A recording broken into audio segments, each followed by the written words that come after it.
Welcome to the Rethreading Lives podcast, where we talk about how to take your threads of harm and through the rethreaded process, transform them into something that actually helps you reach your potential. We'll talk with different leaders in our city and our country and find out what they're doing. You'll walk away from listening to this podcast with useful insights and captivating stories on how you yourself can rethread your life and your business. I'm Kristin Keene, and this is the Rethreading Lives podcast. Welcome to today's recap. I am loving doing this podcast. I am my own greatest advocate because I am learning so much from these podcasts, from me sitting down and talking to these people, understanding their story, understanding how they did hard things, being able to see the rethreading process in action over and over and over again. And it is changing my life. It is healing me, healing my heart. And then it is so exciting when I get to meet other people who are watching the podcast and learning just as much. I talked to my friend Sally, who has been obsessively listening to it. And she's like, I am binge watching your podcast. She's like, it is so good. I'm learning so much. Our staff is watching it. I mean, I want people to be able to listen to this and grow and heal, and the impossible things in your life that you feel like will never change, you'll never get through, become possible because you are listening to these people's stories and not just getting inspired, but actually learning practical things that can help you heal and move forward. And this one today is a doozy. I encourage you to go and listen to this entire podcast. This is Bishop Mark. I know Bishop Mark through the Potter's House, which is one of the largest and most influential churches in Jacksonville. And Bishop Mark has been involved in the nonviolence movement and in gang intervention, in shooting intervention. He came from a life of addiction and gangs and has now been out for, almost 20 years now. He's married. He's leading all these initiatives, and hearing his story on a lot of different levels affected me. So come take a listen with me and we will see what we can learn together. I realized of all that I was a part of in the negativity of the community, and it was much bigger than me being a drug dealer who was making money and trying to play Robin Hood in the community, that how much I was destroying the fiber of what I said I loved and what I knew my mother loved and what I knew my father loved. And so that brokenness kind of shifted the whole fellowship. And we went from just a charismatic, having church. This is what I loved about his story, is that he kind of created this persona about himself, and it was called Silk. And so when he was in the drug world, the trafficking world, he was the nice guy. He was the one that everyone wanted to come to. And inside, he was miserable, totally miserable. The way that he got out was he finally got arrested, and he said he was bawling on the ground. And the police thought he was crying because he got caught, and actually he was crying because he could finally leave the life and get help. And so much a part of his story is community, is watching people who have gone before him pave the way for him, including his parents, including his brother, including his church members. And he speaks directly to the power of community, the people in your life that you love, the people in your life that won't let you off the hook, the people in your life that will believe in you when you don't believe in yourself yet. There's a organization called Snatch, so I don't want to take their mantra, but really going back and snatching people out of the pits of hell. And I just believe that, because when I give my testimony, I always say that God snatched me out. I didn't walk out. He snatched me out. I was begging to get out, but couldn't get out. I was stuck, and he snatched me out. So I don't have the testimony that one day I decided I'm tired of this and I just got on my laurels and pulled up my bootstraps and walked down the aisle and said, I yield, I yield. That's not my testimony. My testimony is God had to arrest me and snatch me and take away a lot of things in order for me to yield. It was a blessing. It wasn't a hurt. It was like, thank you. But it took all of that in order for it to happen. I don't know if Mark gives himself enough credit in this, because he was snatched out. He was snatched out and taken out and arrested. And then he chose to do great things with his life out of the gratitude of being snatched. He used prison to reform his life, reconnect with his family, make amends. And he did a lot of hard work after he was snatched. It's actually quite beautiful. We were one of the largest families in Dayton. So you've got this tremendous community of athletes and stars. And, you know, I know they probably would never love for me to say this part, but I've been saying it for 25 years now. But we also had a group of gangsters. So on my dad's side of the family, we had connection with gangster.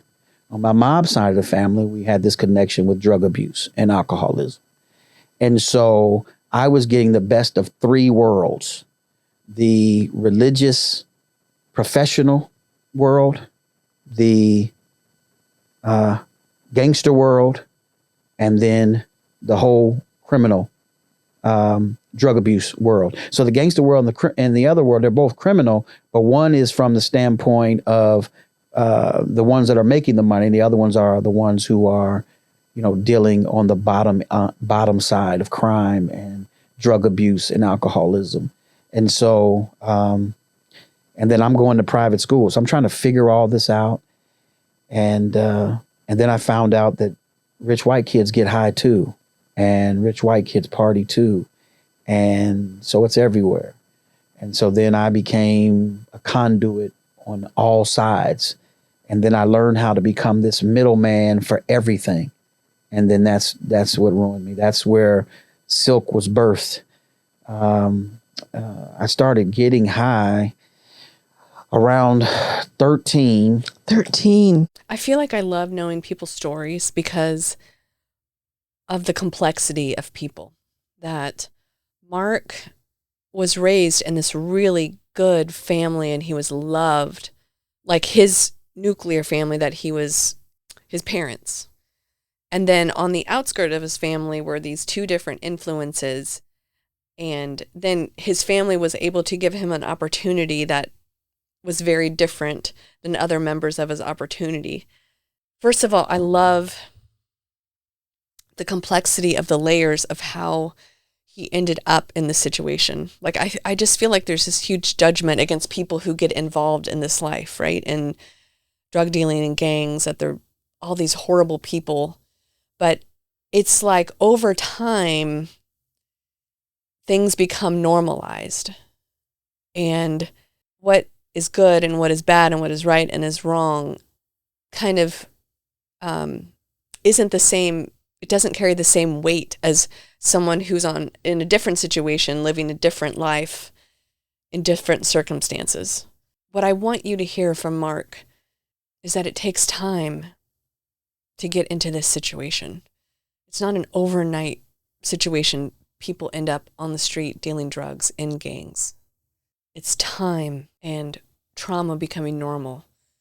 Yeah, so I was at Central State University, Upper Bound. My cousin was on campus already, and he was becoming a Kappa, and he left the room.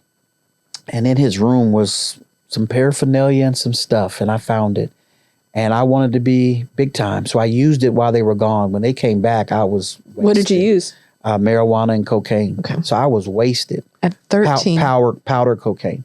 Now, I knew how to use powder cocaine because of movies. I saw people sniffing. We watched everybody black back in those days. We watched Superfly and all the Dolomite movies. And so I knew that. And then I had a drug addict uncle that lived with us who was a heroin addict intravenously, which I thank God I never tried that. But I didn't try it because it seemed like he just looked too stupid when he was high. Like, why do you want that high? So I didn't use heroin.